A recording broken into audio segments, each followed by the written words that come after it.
Chapter 40. As the days passed, Lorena found she liked traveling more and more. The nights were no easier. Almost every night the lightning flickered and the thunderstorms rolled over them. Often while she and Jake slept, big drops of rain would hit them in the face and force them to grab for the tarp.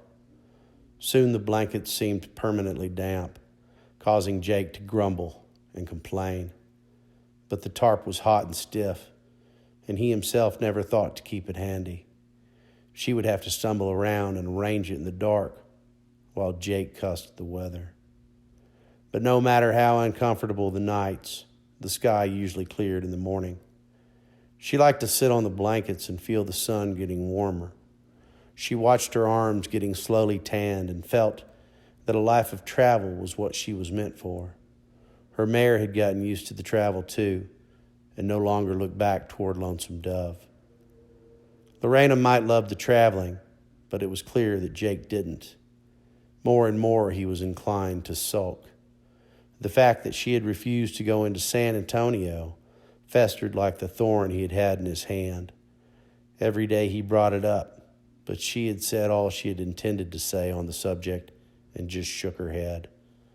Often she traveled all day in silence, thinking her thoughts and ignoring Jake's complaints. "Darn you, why can't you talk?" he said one night as she was making the campfire. Dietz, who stopped by their camp almost every day to see that they were all right, had shown her how to make a fire. He had also taught her how to pack the mule and do various other chores that Jake mostly neglected.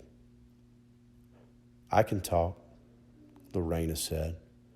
"Well, you don't," Jake said.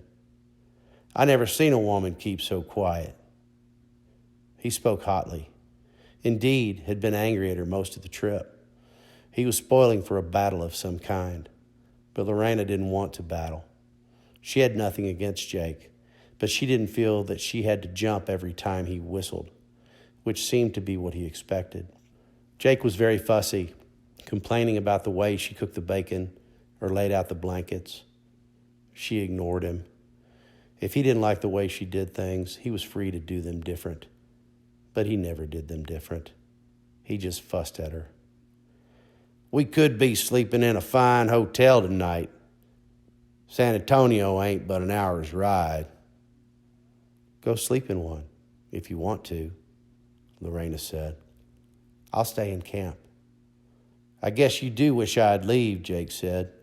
"Then you could whore with the first cowpoke that came along." That was too silly to answer. She had not whored since the day she met him, unless she counted Gus. She sipped her coffee. "That's your game, ain't it?"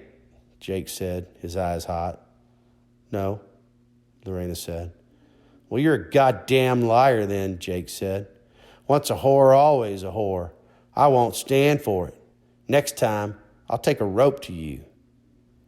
After he ate his bacon, he saddled and rode off without another word. To go gamble, she supposed. Far from being scared, Lorena was relieved. Jake's angers were light compared to some she had known, but it was no pleasure having him around when he was so hot. Probably he thought to scare her, riding off so quick and leaving her in camp, but she felt no fear at all. The herd and all the boys were only a mile away. No one would be likely to bother her with the cow camp so close. She sat on her blankets, enjoying the night. It was deep dusk, and birds, bullbats, were whooshing around. She could see them briefly as shadows against the darkening sky. She and Jake had camped in a little clearing.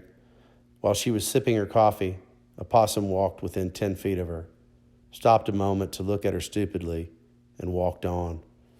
After a while, she heard faraway singing. The Irishman was singing to the cattle herd. Dietz had told them about the terrible death of his brother.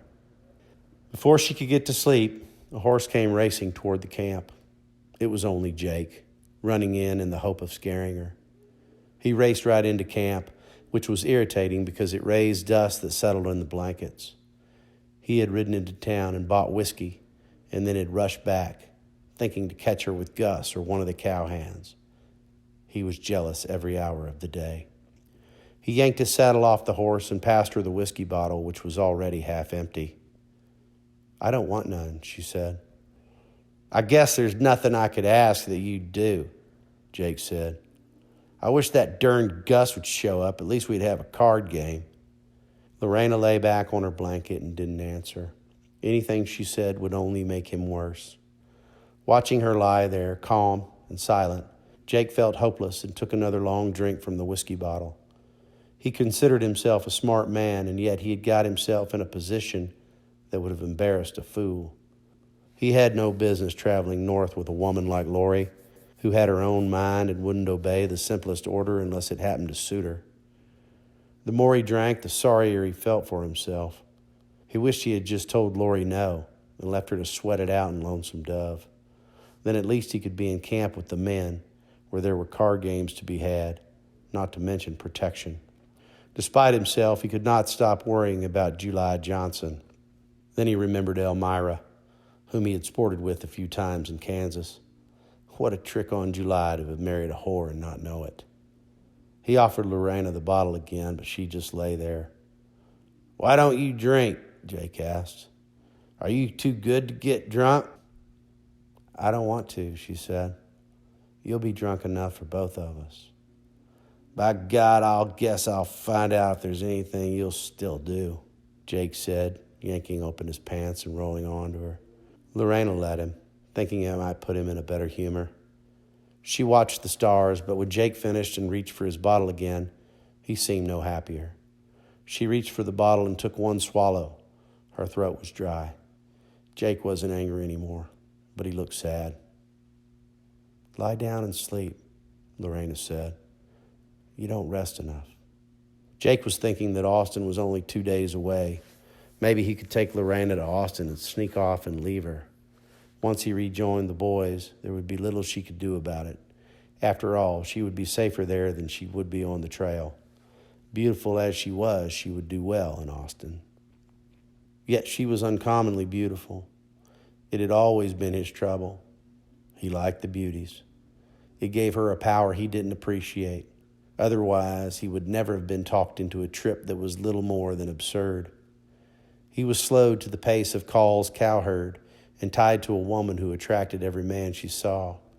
Even then, he didn't know if he could leave her. For all her difficult ways, he wanted her and couldn't tolerate the thought of her taking up with Gus or anyone else. He felt she would stick by him if things got bad. He didn't like being alone or having to take orders from Call. "Have you ever been to a hanging?" he asked. "No," Lorena said. The question surprised her. Jake offered her the bottle, and she took another swallow. "I expect they'll hang me someday," he said. "I was told by a fortune teller that such would be my fate." "Maybe the fortune teller didn't know," Lori said. "I've seen many a hanging," Jake said. "We hung plenty of Mexicans when we were Rangers. Call never wasted no time when it came to hangings." "He wouldn't, I guess," Lorena said. Jake chuckled. "Did he ever come to visit you all the time that you were there?" he asked. "No," Lorena said. "Well, he had a whore once," Jake said. "He tried to sneak around, but me and Gus found out about it. We both used to spark her every once in a while, so we both knew. I guess he thought he got away with it." Lorena knew the type. Many men came to her hoping no one would know. "Her name was Maggie," Jake said. "She was the one who had little Newt. I was gone when she died. Gus said she wanted to marry Call and give up the life, but I don't know if it's true. Gus will say anything." "So whose boy is he?" Lorena asked. She had seen the boy often, looking at her window. He was old enough to come to her, but he probably had no money, or else was just too shy. "Newt? Why, who knows," Jake said. "Maggie was a whore." Then he sighed and lay down beside her, running his hand up and down her body. "Lori, me and you was meant for feather beds," he said. "We wasn't meant for these dusty blankets. If we could find a nice hotel, I'd show you some fun. Lorena didn't answer. She would rather keep traveling. When Jake had his fill, he went to sleep.